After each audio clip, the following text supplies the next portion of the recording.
பிரியமானவர்களே, இயேசுவின் நாமத்தில் வாழ்த்துகிறேன். சந்தோஷமா இருக்கிறீங்களா?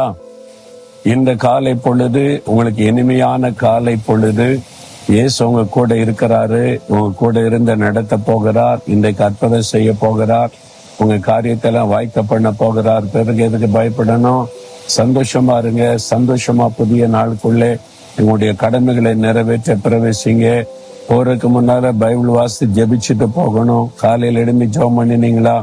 வேதத்தை தியானிச்சிங்களா? யோசித்து பாருங்க. இல்லாட்டா கொஞ்சம் டைம் எடுத்து வேதத்தை தியானித்து ஜெபிச்சுட்டு தான் நீங்க வெளியே போகணும். உங்களுடைய பொறுப்புகளை நிறைவேற்றணும். அப்போ ஆண்டவர் உங்களுக்கு காரியங்களை செய்வார். கடற்கரைனாலே ஒரு அழகுதான்ல. அலைகள் அப்படியே எழும்பி வர்றதை பார்க்க பார்க்க ஒரு பெரிய சந்தோஷம்தான். அதனால்தான் கடற்கரை எங்க இருந்தாலும் அங்க மக்கள் கூட்டம் வர்றாங்க. ஆண்டவர் சிருஷ்டித்த ஒரு பிரம்மாண்டம் இந்த கடல். அதுல இருந்து வரக்கூடிய அழகான அலைகள். இந்த அலைகளை யாராவது மனுஷன் தடுத்து நிறுத்த முடியுமா? முடியாது. ஆனா ஆண்டவர் அதுக்கு ஒரு எல்லையை குறிச்சு இம்மட்டும் வா, இதுக்கு மிஞ்ச வராதுன்னு எல்லையை குறித்து வைத்திருக்கிறார். அப்ப அந்த அலை அந்த இடத்துக்கு வந்த உடனே திரும்பி போகிறது பாத்தீங்களா?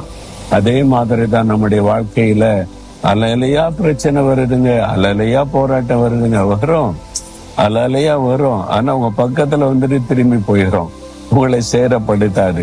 இம்மட்டும் வா, இதுக்கு மேல வராத, என் பிள்ளைகளை தொடாதுன்னு கர்த்தர் சொல்லிடுவார்ல. அதுக்கு ஒரு கரையை ஆண்டவர் குறித்து வச்சிருக்கிறார். பிறகு எதுக்கு நீங்க பயப்படுறீங்க? பிரச்சனை வரும், போகும். இதுக்கு முன்னால எத்தனை பிரச்சனை வந்துச்சு, அலையா வந்துச்சு இல்ல? உங்களை ஏதாவது பாதிச்சுதா? பயமுறுத்துச்சு, அவ்வளவுதான். நீங்க பயந்தீங்க, அவ்வளவுதான். பயப்படாம முன்னேறி போங்க. இயேசு கூட இருக்கிறார், பாத்துக்கலாம் அப்படின்னு சொல்லி ஒண்ணுமே உங்களை மேற்கொள்ளாது. சரி, இந்த நாள்ல ஆண்டவர் உங்களுக்கு என்ன வார்த்தை சொல்றாரு தெரியுமா?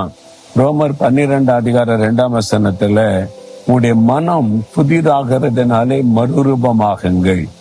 நம்ம மறுரூபமாகணுமா? அதாவது மறுரூபமாகணும். மனம், நம்முடைய மைண்ட் மறுரூபமாகணும் என்பதாய் ஆண்டவர் சொல்லுகிறார். நம்முடைய சிந்தனை, யோசனை, நம்ம நினைவுகள் அப்படின்னு சொல்றோம்ல, அது மறுரூபமாகணும். சிலருடைய சிந்தனையே சரியில்லை, நோக்கமே சரியில்லைம்பாங்க தெரியுமா? இந்த சிந்தனை சரியா இருந்தா வாழ்க்கை சரியா இருக்கும். தவறான சிந்தை, அது மாதிரி அசுத்தமான சிந்தை, இதுதான் நம்முடைய வாழ்க்கையை பாதிக்கிற ஒரு காரியம். அப்ப சிந்தை மறுரூபமாகி பரிசுத்தம் வந்துட்டா நம்முடைய வாழ்க்கையே பரிசுத்தமா இருக்கும், ஆசீர்வாதமா இருக்கும். அதனாலதான் அந்த சிந்தையை காத்து கொள்ளணுமா. மாம்ச சிந்தைக்கு இடம் கொடுக்க கூடாது, உலக சிந்தைக்கு இடம் கொடுக்க கூடாது. தேவனுடைய சிந்தை நமக்குள்ள இருக்கணும். கிறிஸ்து இயேசுவின் சிந்தையே உங்களில் இருக்க கடவுதுன்னு பைபிள் இருக்குது. அப்ப இயேசு கிறிஸ்துவை போல சிந்திக்கிறவளாய் மாறுவதற்கு நம்முடைய மனம் புதிதாய் மாறணும். அந்த டிரான்ஸ்பர்மேஷன் நம்முடைய மனதுல வந்துட்டா நம்முடைய வாழ்க்கையை வித்தியாசமா மாறிடும். அதற்கு தான் நம்ம அர்ப்பணித்துக் கொள்ளணும். இயேசுவே, இந்த சிந்தனைக்குள்ளதான் சாத்தான் முதல்ல நுழைவான். நீங்க நல்லா அறிந்து கொள்ளுங்க. முதலாவது சாத்தான் என்டர் ஆகுது உங்களுடைய சிந்தனை வழியாகத்தான்.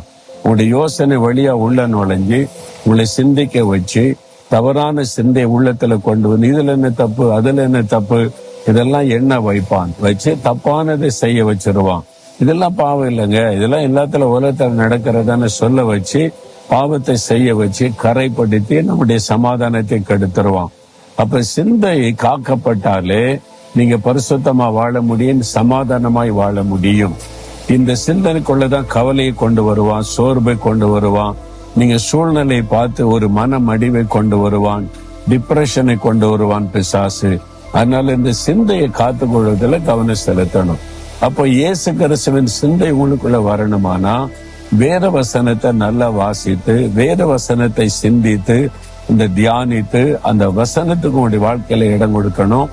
ஆவியானவர் உங்களை ஆட்கொள்ள இடம் கொடுக்கணும். ஆண்டவரே, என் சிந்தையை காத்து கொள்ளுங்க, என் சிந்தையின் மீது ஆளுகை செய்யுங்க. நான் தினந்தரம் காலையில் எழுந்த உடனே என் ஆவி, ஆத்மா, சரீரத்தை ஆண்டவருக்கு ஒப்பு கொடுப்பேன். தினமும் என் ஆவி, ஆத்மா, சரீரத்தை ஒப்பு கொடுக்கிறேன், சிந்தையை ஒப்பு கொடுக்கிறேன், என் பார்வையை ஒப்பு கொடுக்கிறேன், என் நாவை ஒப்பு கொடுக்கிறேன், என்னுடைய அவயவங்களை ஒப்பு கொடுக்கிறேன். தினமும் நீங்க காத்து கொள்ளுங்க. அப்ப நம்மளால நம்மை பாதுகாத்து கொள்ள முடியாது. நம்ம எத்தனையோ போராட்ட சோதனை வருது. நம்ம மனிதர்கள் நம்மை காத்து கொள்ளதான் ஆண்டவருடைய உதவி தேவை. அதுக்குதான் பரிசுத்த ஆவியானுடைய பலன். நம்ம ஒப்பு கொடுத்துட்டா அவர் நம்மை காத்து கொள்ளுவார். அதனால உங்களுடைய சிந்தனையில் இருக்கிற பயம், சோர்வு, கலக்கம், இந்த கவலை எல்லாம் இன்னைக்கு மாறிடணும். சிந்தை மறுரூபமாயிரணும், இயேசு கிறிஸ்துவின் சிந்தை உண்டாயிரணும், சந்தோஷம் மன மகிழ்ச்சி வந்துடணும். சரியா? அப்படி ஒரு ஜெபம் பண்ணுங்க. ஆண்டவரே, கிறிஸ்து இயேசுவின் சிந்தை எனக்குள்ளே வரணும், என் சிந்தை மறுரூபமாகணும், என் சிந்தையை மறுரூபமாக்கி ஆவியானவர் என்னை ஆட்கொண்டு வழியை நடத்தும். என் சிந்தனையில் இருக்கிற போராட்டங்கள் எல்லாம் இன்றைக்கோடு இயேசுவின் நாமத்தில் விலகட்டும். இயேசுவின் நாமத்தில் ஆமேன், ஆமேன்.